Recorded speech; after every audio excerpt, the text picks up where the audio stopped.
Pridanie autorského diela na ecoletra.com. V tomto návode si ukážeme, ako pridať už hotové elektronické dielo na ecoletra.com a zahájiť jeho predaj. V hornom menu klikneme na položku Môj účet. Prihlásime sa do svojho konta e-mailom a heslom, ktoré sme zadali pri registrácii, respektíve kliknutím na ikonu sociálnej siete, ak sme pri registrácii zvolili túto možnosť. V skupine položiek konto autora klikneme na položku Pridať knihu dielo.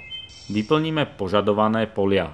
V table Všeobecné, názov, pod týmto názvom bude naše dielo zaradené v predajnom katalógu.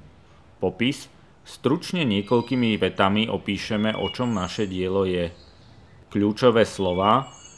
Kľúčové slová heslovito vystihujú naše dielo. Sú dôležité pre vyhľadanie diela zákazníkmi. Jednotlivé slová oddeľujeme čiarkami a uvádzame ich v množstve do 20 slov.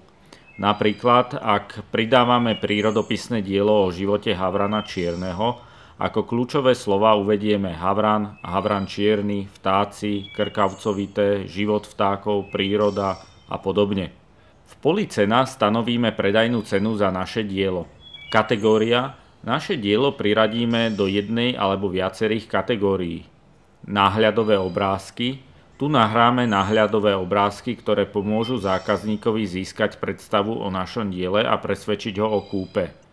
Pole kniha, dielo. V tomto poli nahrávame PDF súbor s našim dielom. Správa recenzentovi. Za pridané dielo a jeho obsah je zodpovedný výlučne jeho autor. Pridané diela prechádzajú iba s bežnou kontrolou, či spĺňajú technické parametre. Kontroluje sa teda funkčnosť nahratých súborov, kompletnosť vyplnených údajov a podobne.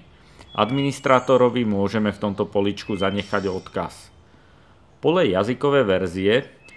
Ecoletra.com je pripravená ako multilinguálna medzinárodná platforma. Ak je naše dielo určené aj inojazyčnému publiku, môžeme vyplniť jednotlivé polia aj pre iné jazykové verzie. Prejdeme na tablu Údaje. Tu môžeme vyplniť ISBN nášho diela. Toto pole nie je povinné. Nachádza sa tu aj priamy link na formulár registračnej autority, pomocou ktorého môžeme o ISBN zažiadať. Ostatné table sú nepovinné.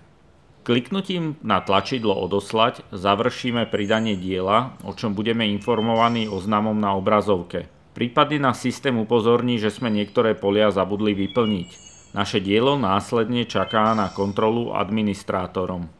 Po schválení je zaradené do predajného katalógu, o čom budeme informovaní e-mailom.